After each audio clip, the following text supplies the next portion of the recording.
Ok.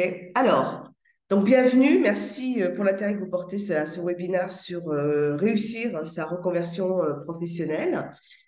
Pour la logistique, ce que je vous propose, c'est au fur et à mesure que j'avance de poser les questions sur le chat. Ainsi, je vais voir si c'est en lien avec le sujet ou je réponds à la fin du webinaire, si vous êtes d'accord. Alors, comment j'ai construit ce webinaire pour vous? Parce c'est pour vous. Et j'ai construit en fait à partir des différentes expériences que j'ai. Donc, moi, je suis dans l'accompagnement depuis plus de 3 ans. Et je vais me présenter après. Et je l'ai construit de la manière suivante, c'est-à-dire en fait, souvent quand les gens me contactent, que ce soit pour un accompagnement genre type coaching ou bilan de compétences, je fais un premier entretien gratuitement pour voir un peu, identifier le besoin et l'attente du client. Et souvent, alors au départ, c'est un peu fouillis, hein, bien sûr, quand ils m'expliquent leurs attentes et leurs besoins. Et j'ai construit donc ce webinaire selon la réflexion des personnes lorsqu'elles viennent me voir. Alors, je vais rentrer tout de suite dans le vif du sujet, comme ça, on va y aller. Tac, tac, tac.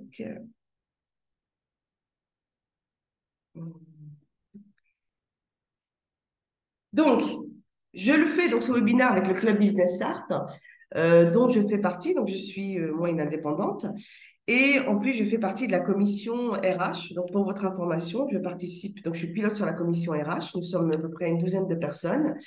Et à partir, donc on fait des webinaires autour de l'emploi. Donc là, vous voyez, celui-ci, c'est autour de la reconversion professionnelle. Un autre collègue, je vais vous en parler, lui fait sur l'entrepreneuriat. Un autre collègue, lui, va faire sur l'onboarding. Et en fait, un autre va le faire sur les risques psychosociaux. Enfin, voilà, tous les sujets qui tournent autour de l'emploi. Et on prépare 4 jours de l'emploi au mois d'octobre où on va aborder toutes les questions de l'emploi, c'est-à-dire ça va du job dating au recrutement, au CV vidéo, et puis sur toutes les questions du bien-être, de l'équilibre vie pro, perso, tout ce qui tourne autour de l'emploi. Alors, notre webinaire, reconversion professionnelle, comment la réussir? Donc, moi, je me présente, hein, donc moi, je suis Nasia Aliane, donc j'ai été pendant une vingtaine d'années responsable ressources humaines dans un grand groupe. Et j'ai quitté l'entreprise. Alors, pour moi, on va dire que ça se passait très, très bien.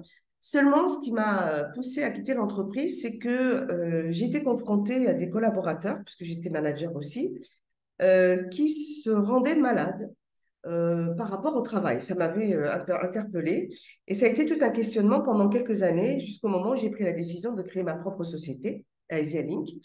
Aujourd'hui, j'accompagne les entreprises ainsi que les salariés sur toutes les profondes mutations, que ce soit individuelles ou collectives, hein. Ça peut être du coaching, ça peut être un bilan de compétences, ça peut être des réunions autour du co-développement. Et en fait, je propose des solutions adaptées en termes des solutions curatives et préventives adaptées à la situation de chaque personne. Donc, chaque fois que je fais des accompagnements, que ce soit en individuel ou en collectif, c'est personnalisé. Je n'ai jamais un même accompagnement. Et alors, j'ai la chance d'avoir plusieurs outils à ma disposition. Donc, j'ai le coaching, donc différentes techniques de coaching, et notamment le coaching, par exemple, somatique, sur lequel je travaille beaucoup avec les personnes, puisque je travaille en fait, quand ils m'annoncent des choses par rapport à leur travail, j'essaie de voir où ça se trouve sur le corps. Donc, quelle est l'émotion qui est liée à ça? Et s'il y a une émotion ou pas. Donc, ça, c'est quelquefois un peu perturbant pour certaines personnes, mais ça porte ses fruits. Donc, ça, c'est un bon point. Donc, j'accompagne aussi sur le co-développement, sur la systémie, c'est-à-dire, j'ai une idée, je sais pas moi, de métier ou de travail ou de rêve. Eh bien, ce que vous avez dans l'esprit, je le mets, ce qu'on appelle en 3D. Donc, je le mets soit en de la systémie spatiale, c'est-à-dire on bouge dans la pièce, ou alors je le fais sous forme de figurine. Et c'est probant. Donc, je vous raconterai quelques anecdotes par rapport à ça. Et puis, j'accompagne aussi sur le conseil ressources humaines et organisation, en termes de management aussi, et puis aussi la formation en dernier lieu. Donc, voilà à peu près mon parcours.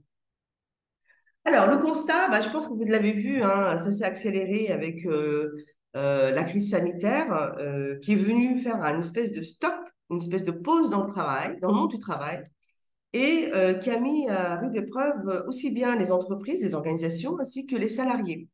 tout d'un coup, alors moi j'ai eu des personnes que j'ai accompagnées, découvraient, entre guillemets, un autre monde, une autre vie. Voilà ce qu'ils me disaient la plupart, et qui les a poussés à vouloir changer, à faire une reconversion professionnelle.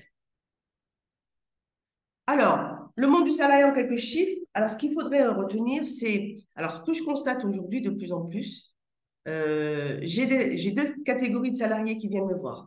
Celle qui dit j'ai envie de changer de métier, je veux changer, je veux faire autre chose, mais je ne sais pas quoi.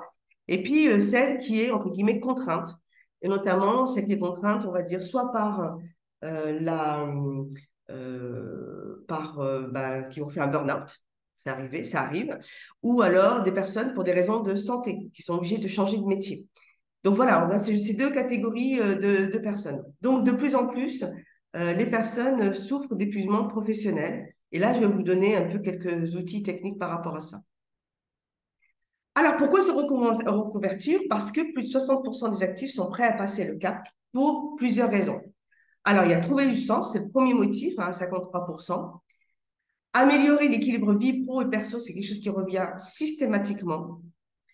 Et puis apprendre de nouvelles choses. Au-delà aussi se rajoute bien sûr aller vers un métier beaucoup plus épanouissant, donc ça c'est propre à chacun, gagner plus d'argent, avoir un métier à responsabilité, ou certains veulent se réconcilier soit avec le monde de la formation, c'est-à-dire que certains ont arrêté leurs études très tôt et puis parce qu'ils ont embarqué avec eux pas mal de croyances autour de la formation et qui décident finalement de reprendre une formation pour évoluer, en fait, souvent.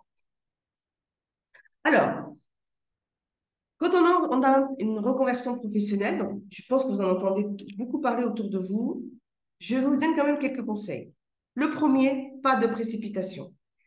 C'est important de prendre le temps de la réflexion, c'est important de réfléchir. Ce n'est pas parce que vous n'êtes pas bien actuellement dans votre entreprise ou parce que vous estimez que vous n'êtes pas reconnu ou par exemple vous vous êtes pris un peu la tête avec votre manager et vous dites ça y est, ça commence à bien faire, je peux plus. La reconversion professionnelle, ça demande une vraie réflexion. Ça, vous voyez, je vous parlerai tout le temps de ça parce que ça embarque quand même des changements. Et qui dit changement, ce n'est pas que vous. Et là, je vous parle un peu de systémie. Quand vous embarquez un changement, c'est vous et tout votre environnement. Donc, ça veut dire que si vous êtes marié, si vous êtes parent, si vous êtes, par exemple, dans une ville et que vous voulez changer de ville parce que vous rêvez, je sais pas moi, d'aller travailler sur la Côte d'Azur, eh bien, ça impacte tout le monde. Donc, pas de précipitation sur ce sujet-là. Le deuxième, suivre les tendances. C'est pas parce que vous avez des collègues autour de vous qui vous disent qu'ils ont quitté l'entreprise et qui se sont lancés, alors je sais pas moi, dans la formation, dans le coaching, dans la naturopathie, dans l'art des couleurs. Enfin, il y a tellement aujourd'hui de sujets de reconversion que ça vous convient. Il faut regarder ce qui vous convient. Est-ce qu'aujourd'hui, la question à vous poser, c'est est-ce que dans l'entreprise dans laquelle je suis, est-ce que elle répond à mes besoins? Est-ce que j'ai des possibilités d'évolution, alors de mobilité, soit horizontale, soit verticale? Ça peut être aussi des possibilités de peut-être de changer de site. Enfin, il y a plusieurs possibilités. Et puis je reviens encore là-dessus, le temps de la réflexion. Vraiment prendre, bonjour, je ne sais pas qui c'est qui est arrivé. Euh, Aurélia. Donc, prendre le temps de la réflexion. Donc, ça veut dire qu'aujourd'hui, on est au mois de juin. Là, vous avez, je dirais pourquoi j'ai choisi volontairement de faire un webinaire sur ce sujet aujourd'hui, parce que voilà, va arriver l'été, va arriver le temps de repos, de pause, on va dire où vous allez prendre du recul, vous allez vous détacher un peu de ce qui se passe dans votre vie professionnelle. Eh bien, c'est le moment de réfléchir. Mais alors, réfléchir sans se mettre une pression, hein, ça, j'insiste là-dessus, c'est réfléchir en se disant, bah, qu'est-ce qui pourrait être intéressant pour moi? Quelle est l'orientation que je veux avoir dans ma vie professionnelle? Et là, j'ai quelques questions que je vous pose, hein, je vous les mets, et que vous allez pouvoir vous poser pendant toute cette période. Si vraiment vous devez prendre une décision d'une reconversion professionnelle, il faut que vous soyez stratégique. Ça dépend, ça dépend du moment à quel vous allez le faire. Donc, 3 étapes à respecter. D'abord, définir son projet professionnel et personnel, parce que c'est important, les deux sont liés. Ensuite, parce que vous allez avoir aussi toute une phase de recherche et de prospection. Et puis, préparer les dossiers, les entretiens. Parce que ça, souvent, on oublie, on pense que la reconversion professionnelle, je décide de changer alors, de métier ou d'entreprise, ou je me lance dans une formation, et puis ça s'arrête là. Eh bien, en fait, il y a tout un travail préparatif, administratif à faire. Alors, première partie, de définir son projet professionnel et personnel. Quelques questions à lesquelles je vous invite à répondre. La première, c'est qu'aujourd'hui, à l'instant T où vous êtes, avant de vous lancer dans une reconversion, c'est de vous poser la question pourquoi aujourd'hui vous en êtes là. Parce que quelque part, dans l'absolu, j'ai envie de dire, vous cochez un peu les cases de tout ce qui est propre à une vie au sens général, professionnelle. Ben, vous avez un travail, vous avez un salaire, vous avez tout ce qui va autour, peut-être une vie de famille, peut-être une vie sociale, voilà. Et qu'est-ce qui fait qu'aujourd'hui, d'un coup, vous avez un coup d'arrêt, que d'un coup, vous posez des questions par rapport avec votre vie professionnelle. Et c'est aussi, alors peut-être que vous avez vécu quelque chose en entreprise qui vous a fait bouger, qui vous a interpellé, qui vous a mis à mal aussi, hein, ça peut être possible. Et c'est l'occasion de vous poser en fait des vraies questions. Puisque quand vous allez faire votre conversion professionnelle, ben, c'est de vous projeter dans un futur assez lointain. Moi, je pose toujours la question aux personnes, je dis à quoi vous rêvez en fait, à qu'est-ce qui vous anime. C'est-à-dire qu'on va partir non pas d'un objectif ou d'un projet, parce que souvent les gens parlent d'objectif ou de projet, et en fait, je parle de quelque chose qui est beaucoup plus grand que l'objectif et le projet. Et ça, quand vous posez cette question à quoi je rêve, juste ça, hein, c'est juste, en fait, vous aider à prendre ce recul et regarder avec comme un spectateur votre vie professionnelle. La deuxième question que je vous invite à vous poser, c'est qu'est-ce que je veux vivre dans cette vie? D'accord? Au sens large. Parce que ce n'est pas parce qu'aujourd'hui vous n'êtes pas bien dans un poste que si demain vous changez de poste ou d'entreprise, que ça va répondre à votre besoin, à vos attentes. Le besoin, c'est lié à vos valeurs. Donc, je vais vous en parler un peu plus loin. Et puis le dernier, c'est quelle est votre attention à changer de travail, de vie, de relation vis-à-vis de moi-même. Donc l'attention, quand je vous ai parlé du projet et de l'objectif, ça, ce n'est qu'un petit point, que des petits points dans votre vie. En fait, l'attention, c'est quelque chose de beaucoup plus grand que les projets ou les objectifs. Je vais vous donner un exemple concret par rapport à cette question d'attention. J'ai accompagné une personne qui était manager dans la coiffure, qui était passionnée de coiffure, hein, 20 ans de coiffure. Elle ne jurait que par ce métier-là. Il se trouvait que pour des raisons de santé, elle devait arrêter la coiffure. Donc, elle était complètement ébranlée. Donc, vous imaginez, et chaque fois qu'on cherchait un métier, c'était impossible pour elle de voir un autre métier que la coiffure. Et puis, à un moment donné, on a travaillé sur l'attention. C'était sur quoi sur l'attention? Qu'est-ce qui faisait qu'elle vibrait, qu'elle était animée? Qu'est-ce qui faisait qu'elle avançait dans la vie, tout ça? Et en fait, dans son métier, ce qu'elle aimait, ce qu'elle me disait, c'était rendre beau les gens. En fait, ce qui l'animait, c'était rendre beau les gens. Et là, tout d'un coup, à partir du moment où on a trouvé l'attention, en fait, ça a ouvert un champ des possibles beaucoup plus large. Parce que finalement, rendre beau les gens, mais il y a plein de possibilités. Il y a le conseil en image, il y a l'esthétique, il y a donner des conseils, avoir une boutique où on accompagne les gens à, je sais pas, à prendre soin de... Enfin, il y avait une possibilité infinie. Donc, vous voyez, l'attention est beaucoup plus grande. Ça correspond, si vous voulez, au sens, si je devais résumer ça.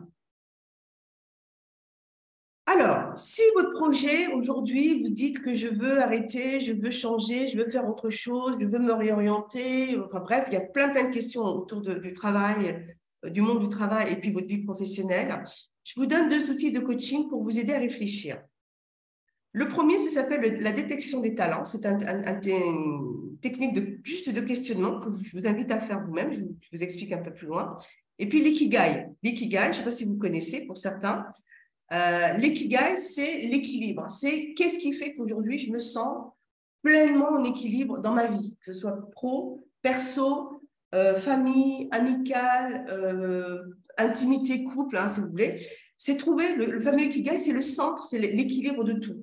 Eh bien, en fait, vous allez vous questionner sur aujourd'hui, mais de manière alors, spontanée. Je vous invite toujours, quand vous faites une technique de coaching, c'est de faire les choses spontanément, sans tabou, sans pression, Et surtout, ne pas mettre des croyances dans vos têtes du style, ah, je ne sais pas, moi, par exemple, imaginons que vous voulez devenir chanteur. Vous dites, ah, bah non, mais chanteur, ça veut dire que je me paye une école de chansons. Aujourd'hui, on n'en est pas à ça. Ce n'est pas ça le plus important. Aujourd'hui, c'est qu'est-ce que vous aimez faire? Qu'est-ce que, d'après vous, le monde a besoin? Mais alors, vous y allez, vous écrivez, vous écrivez, vous écrivez. Pourquoi vous êtes vraiment doué, vous êtes vraiment fier. Je prends un exemple, quand je dis sur quoi vous êtes doué, moi, j'ai des personnes qui me disent, moi, j'adore remplir les déclarations d'impôts. Ça a l'air surprenant, mais c'est une personne, elle est vraiment douée. Elle me dit, mes amis, ma famille, tout le monde me demande de remplir la déclaration des impôts. Eh bien, c'est un truc dans lequel c'est une piste de travail et un premier chemin, en fait. D'accord? Donc, vous notez tout ce pourquoi vous êtes doué. Est-ce que vous êtes doué pour l'organisation? Est-ce que vous êtes doué pour le rangement? Est-ce que vous êtes doué pour faire plaisir? Est-ce que vous êtes doué pour organiser une fête? Tout ce pourquoi vous êtes doué? Ce dont le monde a besoin, ben c'est tout ce dont le monde a besoin. Est-ce qu'il a besoin de plus de bienveillance? Alors, plus vous êtes précis et mieux c'est. Est-ce qu'il a besoin de bienveillance? Est-ce qu'il a besoin de connexion? Est-ce qu'il a besoin d'échange? Enfin, est-ce qu'il a besoin d'apaisement? Enfin, vous mettez ce que vous voulez, ce qui vous, pour vous, donc, dont vous êtes intimement convaincu. Donc, voici l'ikigai. Et je peux vous dire d'ores et déjà, la question qui va être la plus difficile à répondre, ce sera ce pourquoi vous voulez payer. En fait, qu'est-ce que je veux faire en répondant à toutes ces questions et sur lequel je suis prête à être payée et combien?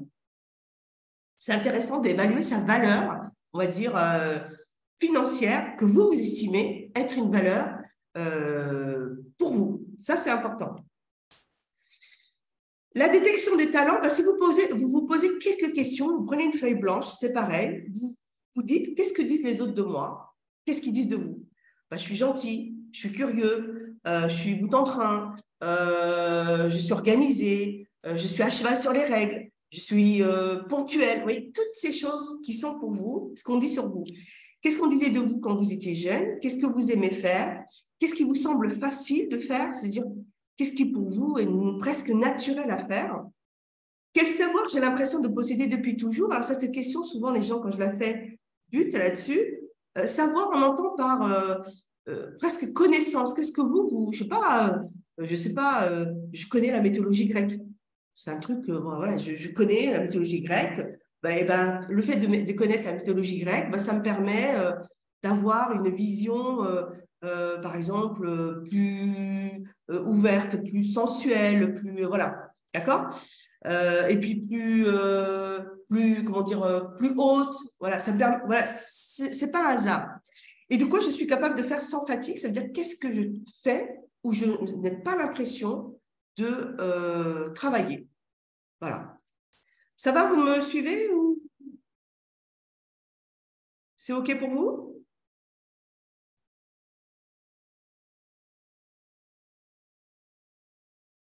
Un petit coucou?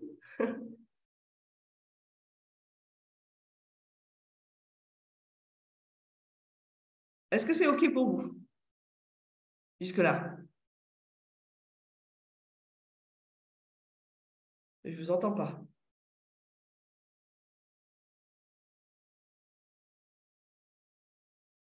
C'est OK. OK, super. J'avais besoin de savoir si tout le monde était, si c'était OK pour vous.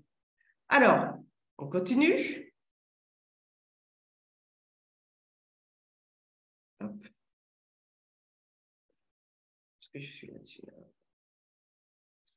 Donc voilà. Alors, une fois que vous avez fait ce premier travail d'abord vous-même, de votre côté, hein, c'est intéressant, c'est important. Comme ça va vous pousser à ne pas vous précipiter, à ne pas dire oh, j'ai envie de changer, j'ai envie de faire autre chose.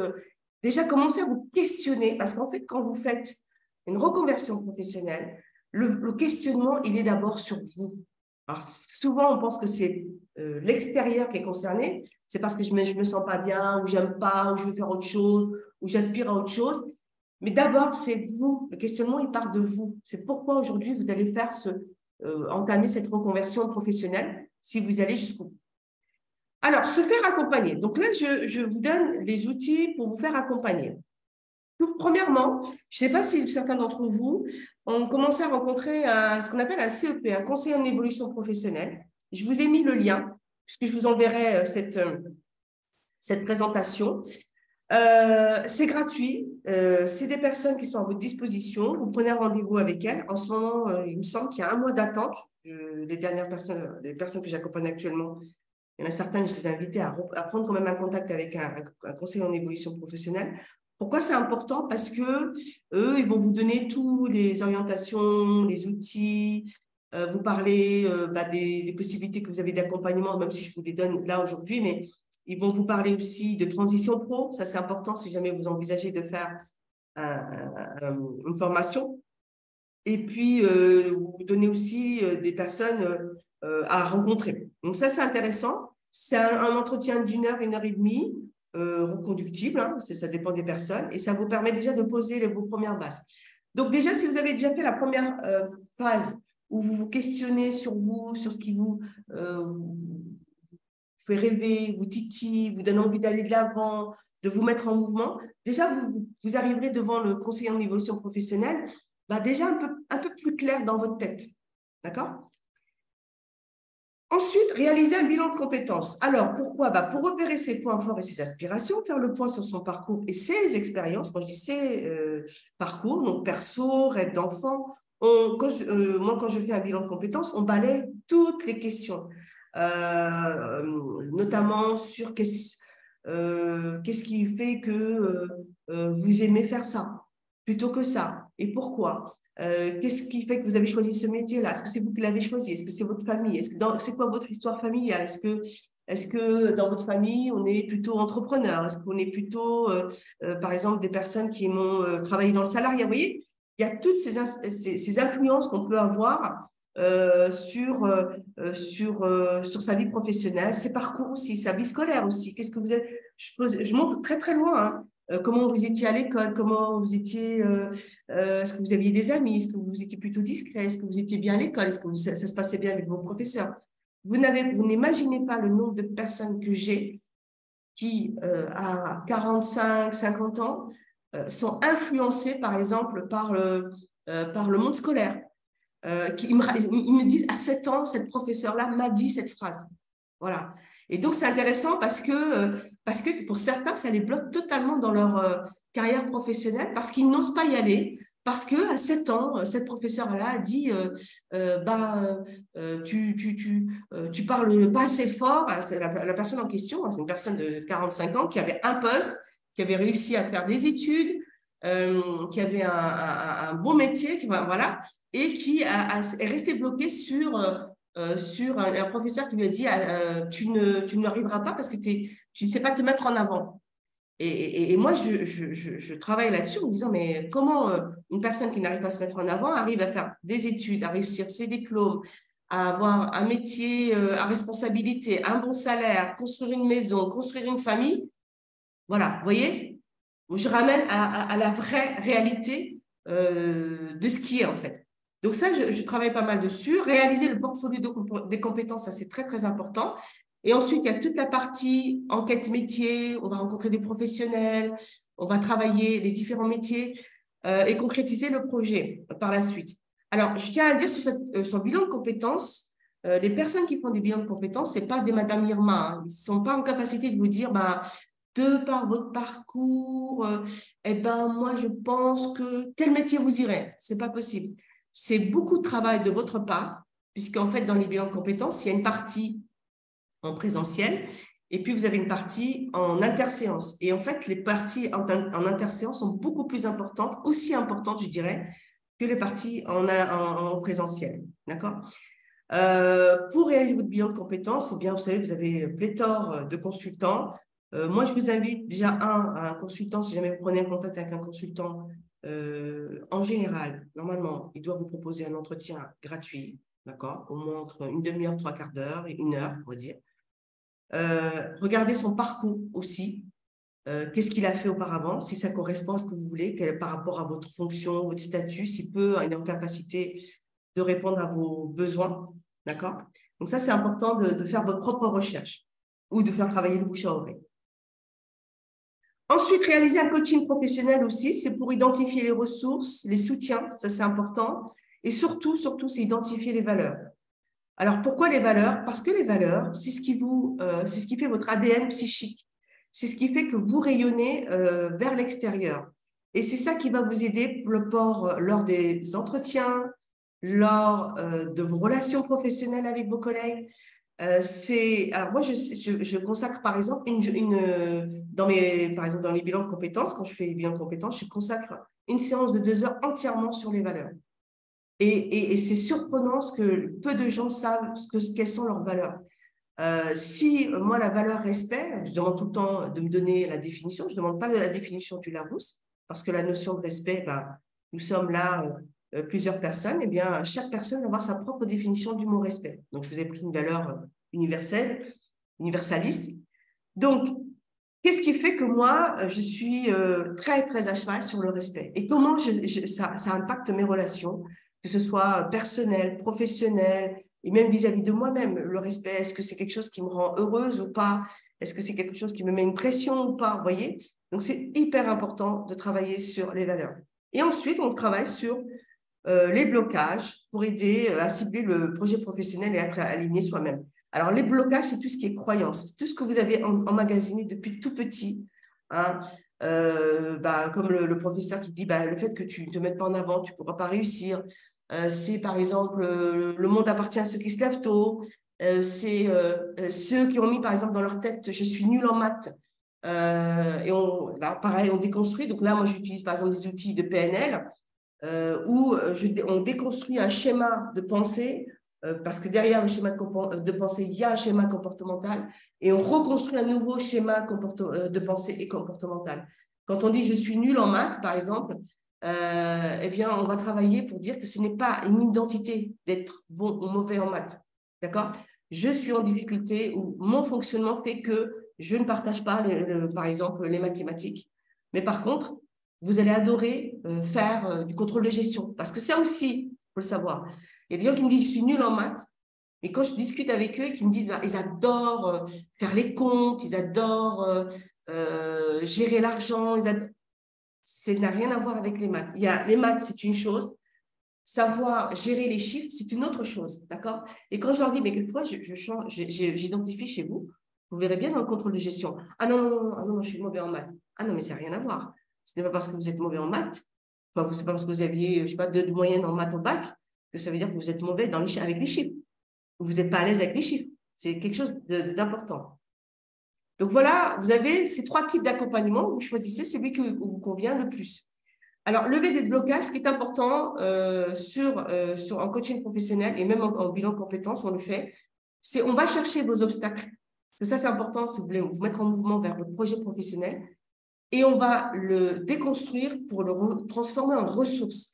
C'est en gros, j'ai envie de changer de travail, mais j'ai peur. Ça fait partie de la vie. On va chercher l'équilibre entre les deux. C'est tout à fait normal. Ou alors, j'aspire à faire autre chose, mais je ne sais pas quoi. Ça fait partie de la vie. C'est tout à fait normal. D'accord? Et donc, on va travailler sur ces obstacles-là pour les transformer en ressources. D'accepter l'idée que je veux faire autre chose, mais j'accepte aussi l'idée que je ne sais pas quoi faire. D'accord? Et de faire en sorte que vous ne soyez pas en conflit intérieur. Une fois que vous avez travaillé un peu sur vous, vous êtes questionné, vous avez trouvé le type d'accompagnement qui vous convient, si vous le souhaitez, parce que vous n'êtes pas forcément obligé d'être passé par un accompagnement, mais je vous le donne, mais passez quand même par un CEP quand même, c'est important. Eh bien, on oublie souvent qu'il y a toute la partie de recherche et de prospection. Donc là, je suis partie sur 3 postulats, sur 3 cas, souvent dans les reconversions professionnelles qui arrivent. Et là-dessus, je vous ai fait un petit florilège de ce qui existe. Alors, une fois que le projet se précise, c'est parti. C'est la phase la plus longue et la plus fastidieuse aussi. La première, quand vous souhaitez entamer une reconversion professionnelle, c'est est-ce que je recherche un nouvel emploi, un nouveau métier, ou je vais changer de lieu, d'environnement? Vous voyez, il y a toutes ces questions. Je les mets sous recherche nouvel emploi. Est-ce que je reprends une formation ou pas? Et puis le dernier, est-ce que je crée une entreprise ou pas? Et là, je vais vous donner aussi par rapport à la création d'entreprise, un peu ce qui se passe dans la tête des gens. Parce que souvent, les gens pensent que si je crée une entreprise, je quitte forcément le salariat. Pas forcément. Il y a plein de possibilités. Si je recherche un nouvel emploi, un nouveau métier ou changer d'entreprise ou ce que vous voulez, d'abord, on identifie les compétences transférables.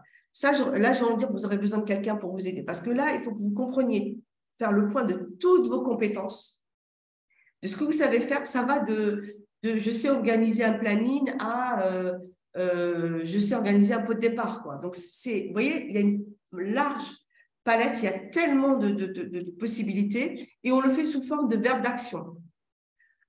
Identifier les valeurs qui vous guident, ça c'est important aussi. Préparer les entretiens, souvent, j'accompagne aussi pour préparer les entretiens, notamment par exemple autour de la rupture conventionnelle. Quelquefois, des personnes me disent ben, je veux quitter mon entreprise, mais je veux quitter mon entreprise proprement. Eh bien, on travaille soit pour travailler l'entretien de rupture conventionnelle ou l'entretien pour annoncer son départ, parce que souvent, ce n'est pas facile. Parce qu'il y a des gens les personnes ont un principe de loyauté qui est très fort, hein, ça se comprend. Et puis aussi les entretiens d'embauche. On élabore le CV, la lettre de motivation, et puis surtout, on actualise son profil LinkedIn ou sur les autres réseaux sociaux. Attention à la e-réputation. Donc là, je vous invite, à la fin de ce webinaire, d'aller taper votre nom et votre prénom, de voir ce qui circule sur vous sur Internet. Ce serait important de savoir s'il n'y a pas une photo de vos années lycée où vous étiez, moi je dirais, torché. Ça peut arriver, c'est déjà arrivé. Hein, c'est déjà arrivé à un collègue qui s'est retrouvé avec une photo sur Internet. Bah ouais, il avait fait la fête, il a fait la bringue et puis cette photo est circulée. C'était quelqu'un qui l'avait tagué. Donc, créer ou actualiser au moins un profil LinkedIn parce que c'est un réseau professionnel. Et puis les autres réseaux, si jamais vous êtes un artiste, par exemple, si vous créez des bijoux, vous faites de la peinture, vous créez, je sais pas moi, des pâtisseries, Instagram peut vous aider. Instagram, c'est intéressant pour vous. Donc là, voilà, faites-vous, commencez à vous rendre visible, en fait, quelque part. Si vous faites le choix d'une formation, bah, en fait, c'est trouver son parcours de formation. Donc, si aujourd'hui, déjà, vous vous dites, depuis un moment, vous voulez partir sur une formation, vous vous dites, bah, moi, aujourd'hui, je suis comptable, par exemple, ou je travaille dans la restauration, mais moi, j'aspire à faire une formation de ferronnerie d'art, par exemple. OK? Eh bien, dans ce cas-là, bah, c'est vous poser les questions. Est-ce que je fais une formation continue, c'est-à-dire en tant que professionnel, ou je reprends les bancs de l'école, c'est initial? Est-ce que je fais une validation des acquis? Est-ce que je fais une validation des acquis professionnels? Ça, je pourrais vous répondre à cette question. Est-ce que je veux une formation longue? Il y a des personnes qui me disent ah, mais moi, je ne veux pas plus d'un an. Est-ce que je veux une formation courte? Et si je veux une formation courte, attention, est-ce que c'est reconnu au RNCP? Est-ce que c'est une certification reconnue? Enfin, il y a tous ces points-là à rechercher et auxquels il faut faire attention. Prendre contact avec, donc cette partie, c'est la recherche Internet, prendre des contacts avec d'information et d'orientation, savoir si je veux faire une formation présentielle ou en distanciel. Si vous êtes sur le Mans, je peux vous dire que les formations, on est un peu limité, quoi. Si je prends mon cas, moi, la plupart des formations, je les ai faites sur Paris, en distanciel et une partie présentielle. Voilà, ça, je pourrais échanger avec vous si vous êtes intéressé. Donc ça, c'est important de savoir quel type de formation vous correspond. Et puis après, les financements. Est-ce que je fais avec le CPF, avec mon entreprise, parce que j'ai des personnes qui sont accompagnées, par exemple, par les entreprises. Par exemple, les séances de coaching sont prises en charge par l'entreprise ou même le bilan de compétences. Est-ce que c'est moi qui le finance moi-même ou est-ce que c'est pour l'emploi si je suis demandeur d'emploi? Et puis, une fois que votre formation elle est trouvée, eh bien, vous allez devoir contacter les organismes de formation scolaire pour les dépôts de dossiers parce que derrière, une fois que vous avez trouvé votre formation, vous allez devoir prendre contact avec l'organisme financeur, donc CPF, OPCO, entreprise. Vous allez devoir remplir un dossier de motivation si vous avez trouvé votre école. Moi, c'est ce que j'ai fait. Par exemple, j'ai fait une VAP, j'ai repris mes études 20 ans après en ressources humaines, donc en master ressources humaines, et j'ai fait ce qu'on appelle une VAP, une validation des acquis professionnels. En quoi ça consiste par rapport à la validation des acquis? Eh bien, une VAP, c'est que j'avais une partie du programme que je maîtrisais et puis une autre partie que je ne maîtrisais pas. Donc, j'ai postulé, hein, j'ai fait un dossier de candidature qui m'a pris beaucoup de temps, ça m'a pris une bonne journée de travail pour le remplir. Donc, ce que je vous dis, hein, je vous fais part de mon expérience. J'ai fait une lettre de motivation, le CV, j'ai expliqué pourquoi je voulais intégrer le master RH. Et ensuite, j'ai eu un entretien devant le jury pour valider mon dossier. Et donc, j'ai intégré directement le master 2 grâce à la VAP.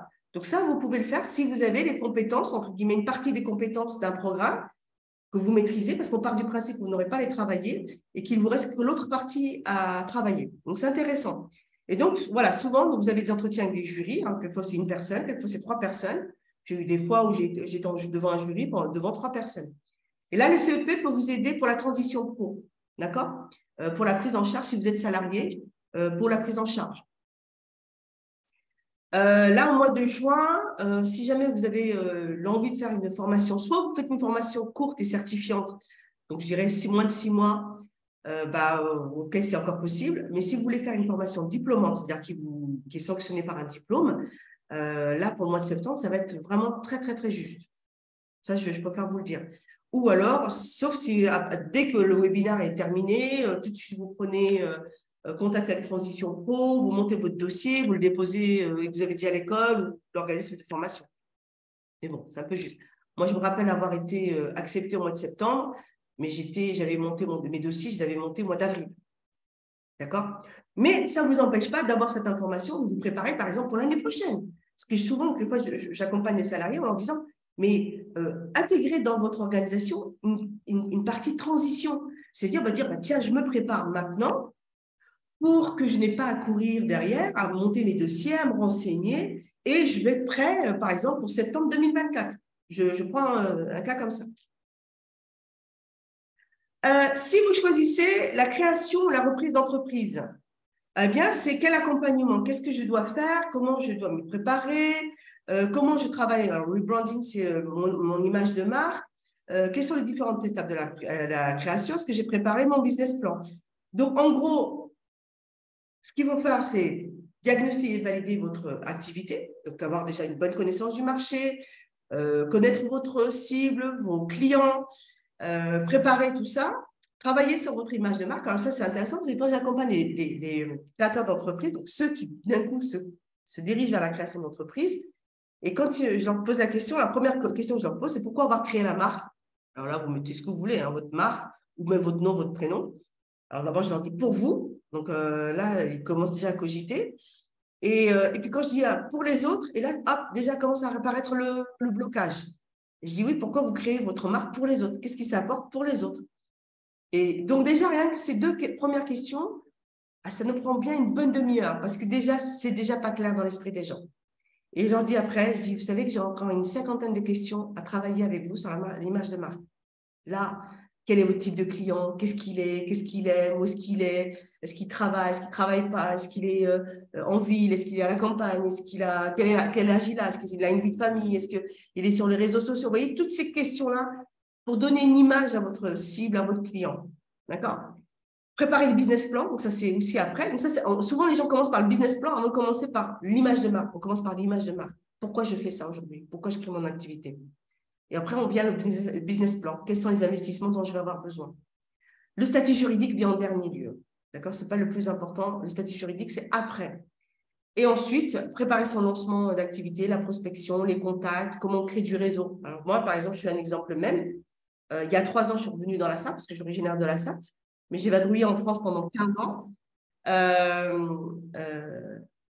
Pendant 15 ans, donc j'ai vadrouillé en France. Bonjour. Et je suis revenue dans la Sarthe. Donc, en 15 ans, il s'est passé beaucoup de choses. Il y a 3 ans. Donc, je suis l'exemple même de quelqu'un qui avait 0 réseau et aujourd'hui, j'ai mon réseau. Aujourd'hui, je travaille en bouche à oreille. Pourquoi? Parce que quand on crée son activité, il faut savoir une chose, c'est qu'au départ, on est tout seul. Mais surtout, il ne faut pas rester seul. Il faut aller chercher les réseaux, rencontrer les gens. Pendant une année au moins, vous ne faites que rencontrer des gens. D'accord?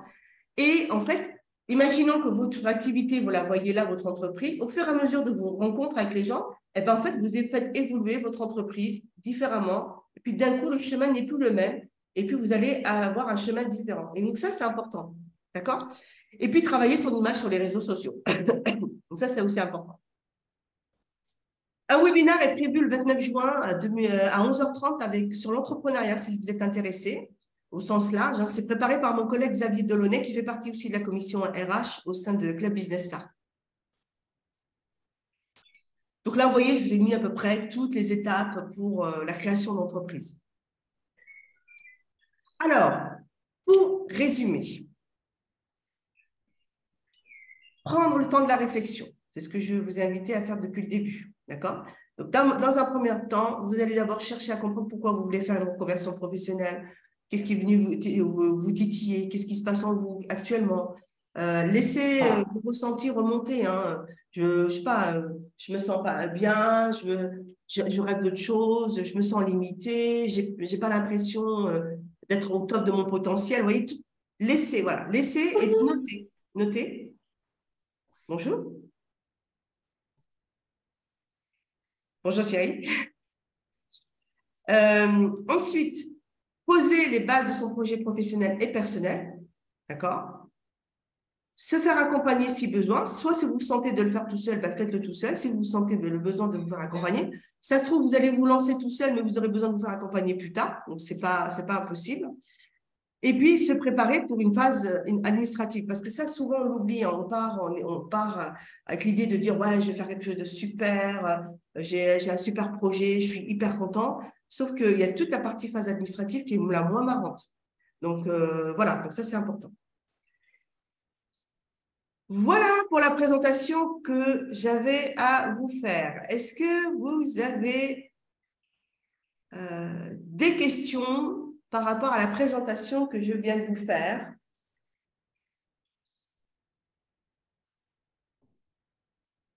Est-ce que vous avez voilà, des... Alors, vous pouvez me poser la question en audio, hein, il n'y a pas de souci. Sinon, vous... Donc, je vous enverrai cette présentation pour vous, hein, vous qui êtes présents, et puis éventuellement, voilà, donc je vous enverrai cette présentation. Ça va, c'était clair pour vous? Oui, Thierry, ben, vous êtes arrivé je à suis la fin arrivé de en la retard, table. ouais. J'ai un problème de voiture, mais bon, C'est vrai. j'ai pu assister au résumé. Alors, ce que je peux faire, Thierry, c'est de vous envoyer, moi, la présentation du webinaire. Oui, oui, Et éventuellement, on peut se connecter, enfin, vous m'appelez soit en visio, soit au téléphone, ce que je fais volontiers. d'accord. Je vous donne quelques pistes, parce qu'en fait, si vous voulez, ce que j'expliquais aux personnes qui étaient présentes dès le début, c'est que je l'ai construit par rapport à tous les accompagnements que je fais et toutes les questions. Et puis, comme je fais partie de la commission RH au sein du Club Business Art, c'est toutes les questions autour de l'emploi et notamment la reconversion professionnelle. Tout à Donc, fait. je l'ai construit de cette manière-là. D'abord, un temps de réflexion que vous allez mener pour vous et qu'avec vous-même. Et Mhm. ensuite, les différentes pistes à exploiter. Ok, bon, je vais dire ça avec beaucoup d'intérêt. D'accord. Mais après, voilà, soit on se fait un visio, soit on se fait un entretien téléphonique. Ok, bon, en tout D'accord. cas, merci. Pour les autres, ateliers, restauration, Adrien, Mille, parce que je me rappelle de vous, Gaël, Duc, c'est OK pour vous, Duguay, je sais pas. C'est OK pour vous, pas de questions. OK, voilà. Voilà, j'ai essayé de vous le monter, de faire le plus clair, voilà, le plus par rapport comment dire, à ce qui se passe sur le terrain. Voilà. J'ai voulu qu'il soit pratico-pratique. Alors, quand je parle de rêve, tiens, je vais vous parler de rêve parce que c'est important. Ça fait souvent sourire les gens en disant, ouais, attends, c'est bon, attends, on est dans le pro, c'est le travail, on n'est pas là pour rêver. Alors, je dis toujours aux gens, moi, quand je rêvais, quand j'étais petite, je rêvais d'être une star à Hollywood. Ça fait souvent rire les gens et sourire les gens. Je ne sais pas pourquoi, bizarre. Mais dans toute ma carrière professionnelle, sans m'en rendre compte, en fait, je me suis amusée. J'ai toujours fait, dans mes différentes expériences professionnelles, je me suis amusée, j'ai fait le clown. Et j'ai toujours joué des rôles, je me suis mise en avant, j'ai créé des sujets, des pratiques managériales qui faisaient que on s'amusait. Enfin, ma devise, c'était euh, trava- euh, euh, travailler, alors, attendez, travailler sans se prendre au sérieux. Voilà, c'était ça. Ma devise, c'était ça. Et ça, c'était mon côté. Et en fait, je passais mon temps, entre guillemets, je ne m'en rendais même pas compte, à amuser la galerie. Donc, j'ai fait des pratiques, on déguisait, on jouait, j'ai fait jouer des salariés, j'ai fait jouer des clients, je me suis amusée. Et en fait, ça répondait à ce rêve de jouer en fait, parce que c'était ça, une star à Hollywood, c'est pas forcément me mettre qu'en avant, mais c'était de m'amuser. Et ça a été toujours ma devise. Donc, c'est pour ça que quand je parle de rêve, ok, pas de souci, eh ben, c'est important. C'est important de s'y attacher parce qu'il y a quelque chose qui vient vous titiller et qui, à un moment donné dans votre vie personnelle et professionnelle, ça vient toquer à votre porte. Mais ça ne veut pas dire que vous allez le faire de la manière dont on vous voyez. Imaginons que vous rêvez d'être musicien, d'accord? Et on est bien d'accord que peut-être à un certain âge, reprendre une école de musique, c'est pas facile. Mais peut-être que vous faites différemment la musique sans vous en rendre compte. D'accord? Et peut-être chercher qu'est-ce qui pourrait vous rendre heureux dans cette façon de faire. Ça, c'est important sur le rêve. Et puis aussi sur la partie valeur, c'est très, très important. On a à peu près une dizaine de valeurs dans notre vie qui nous animent. Et ça, c'est non négociable parce que les valeurs, c'est non négociable. Si vous êtes quelqu'un de créatif et qu'on vous enferme dans un métier où il n'y a que des process, vous allez être malheureux. Si la créativité est une valeur chez vous, si la liberté est une valeur chez vous et que vous travaillez dans une entreprise où on vous demande de pointer vos horaires, c'est quelque chose qui va vous rendre malheureux. D'accord? Donc, c'est pour ça que les valeurs, c'est quelque chose sur lequel je passe beaucoup, beaucoup de temps. Mais écoutez, si vous n'avez pas de questions, je vous remercie d'avoir participé, d'être venu avec nous aujourd'hui. Et puis, je vous dis à très bientôt. Et puis, n'hésitez pas, hein, vous pouvez m'envoyer un message. Je réponds volontiers. Voilà. Ok, merci. Voilà. Très bonne journée à vous. À bientôt. Au revoir. Merci, au revoir.